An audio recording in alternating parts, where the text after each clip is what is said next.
Ganun pala. Ganun yung tayuan.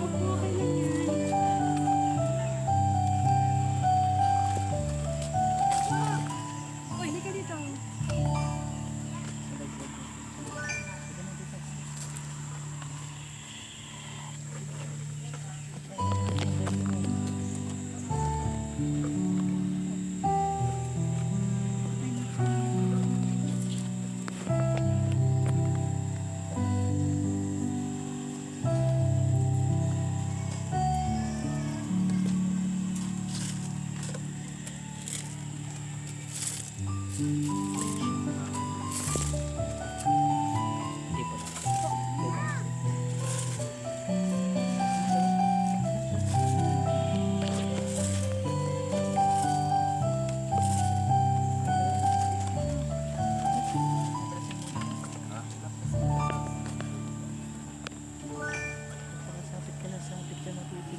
Aya!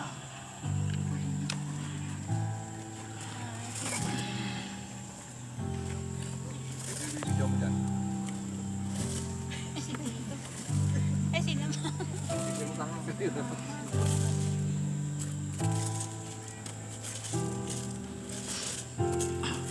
Lala. Ito na sa akin. Panyo mo.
ay hiniling ko po ang lahat na magsitayo kasama ang ating groom and bride.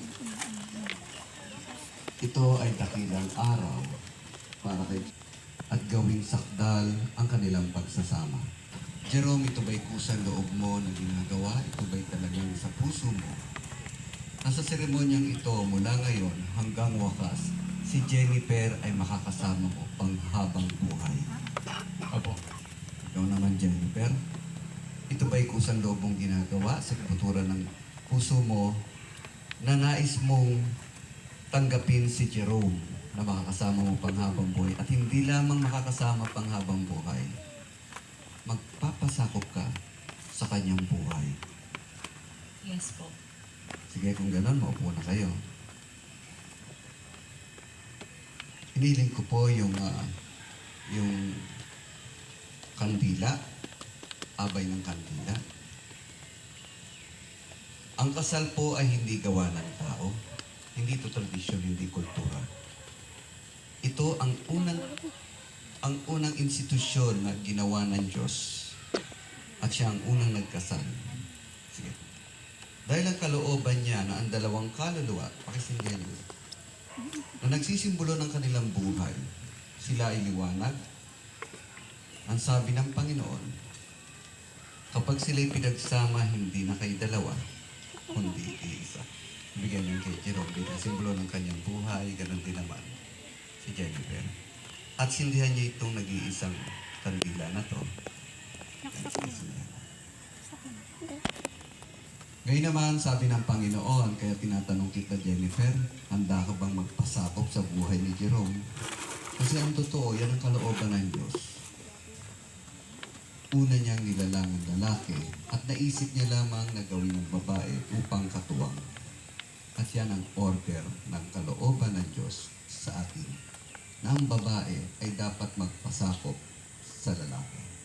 Dahil kayo gagawa ng bagong pamilya, kayo ang gagamitin ng Diyos upang siya'y gumawa ng panibagong buhay. Medyo mahirap yata pag i-develop ko eh. Ayusin natin yung upuan niyo. O, sige. Yung may abay na may hawak ng belo, yan. Dito, tapos ilapit yun ng konti. Dahil, yan. Ang kalooban ng Diyos, ang babae ay kailangang magpasakop sa lalaki. Kaya mga abay, ilagay nyo ang belo na to na simbolo mula ngayon, Jennifer. Papasakop ka sa... Pero papasakop ka kay Jerome. At Jerome, ito'y nilalagay sa iyong balikat dahil ikaw ang may responsibilidad na dalhin ang iyong pamilya.